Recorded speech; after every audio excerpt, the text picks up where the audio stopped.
এর ভিতরে গন্ডগোল লাগছিল কিন্তু লাশ দিলে হয়তো লিপবাল যাওয়ার লাগে আমি আমার ইলেকট্রা দেওয়া আছে একটা ওষুধ হ্যাঁ ডাইরেক্ট ওটা যে সুন্দর হয় আর করে ফেলে গেলাম আরে শীতকাল মানে কি আপনি বাড়ি কাজ ধরছি তো তখন এই দিও বাড়ুন আমার তো আরো মানে টাকা দেওয়া ধ্যান টান করবো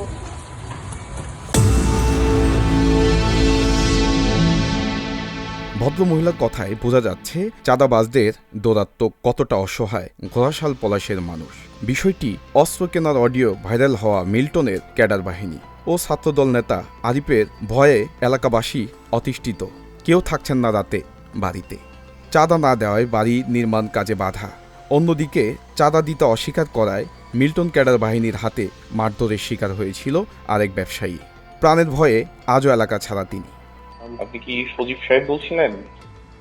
হ্যাঁ, সজীব বলতেছিলাম। আচ্ছা সজীব সাহেব, আমি একজন রিপোর্টার বলছিলাম।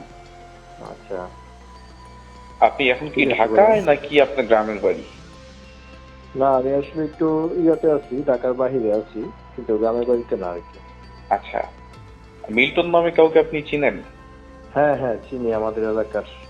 ও বললো যে আমি লোক পাপন আরিফ আমান ভাই ওদের সাথেই চলি, আপনার একটু দরকার ছিল। আমি বললাম কি দরকার? আমি তো রাজনীতি করি না, তোমরা আমাকে কি জন্য কি দরকার? রাজনীতি করেন না, ব্যবসা তো করেন, এলাকায় অনেক জায়গা আছে আপনার, আমাদেরকে এতদিন তো মাগনা ব্যবসা করছেন, আমাদেরকে কিছু দিয়ে টিয়া ব্যবসা বাণিজ্য করবেন, সেই ব্যাপারে কথা বলবেন। মিল্টন নিজের মুখে অস্বীকার করলেও রয়েছেন থানার ওসির কাছে ডক্টর মঈন খানের পিএস হিসেবে। উনি তো ডক্টর মঈন খান স্যারের পিএস। মিল্টন ভাই, আমি চ্যানেলস থেকে জাকির আহমেদ বলছিলাম। ভাইজান, আপনি কি ডক্টর মঈন খান স্যার পিএস হিসেবে আছেন? আমি স্যার সঙ্গে কাজ করি, কাজ করি। না, আপনি কি পিএস হিসেবে আছেন? না। পত্রপত্রিকা, ফেসবুকে মিল্টন গ্রুপের চাঁদাবাজি সহ যে কোনো অভিযোগের সত্যতা পেলে ব্যবস্থা নেওয়ার কথা জানিয়েছেন পলাশ থানার ওসি।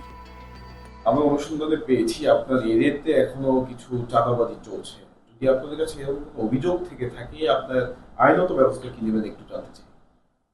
কোনো ফৌজদারি অপরাধ সংক্রান্ত যদি চাঁদাবাজ সংক্রান্ত হয়ে থাকে, কেউ অভিযোগ দেয়, তাহলে আমি অবশ্যই আইনগত ব্যবস্থা নেব। আইনের সংবিধান অনুযায়ী তো নেবেন?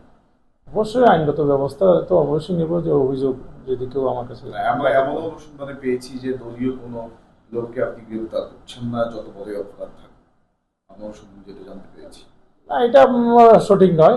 লোকও আমি গ্রেপ্তার করেছি এখানে, যারা অপরাধ করবে, ফৌজদারি অপরাধ করবে, তাদেরকে অবশ্যই আইনের আওতায় আসতে হবে।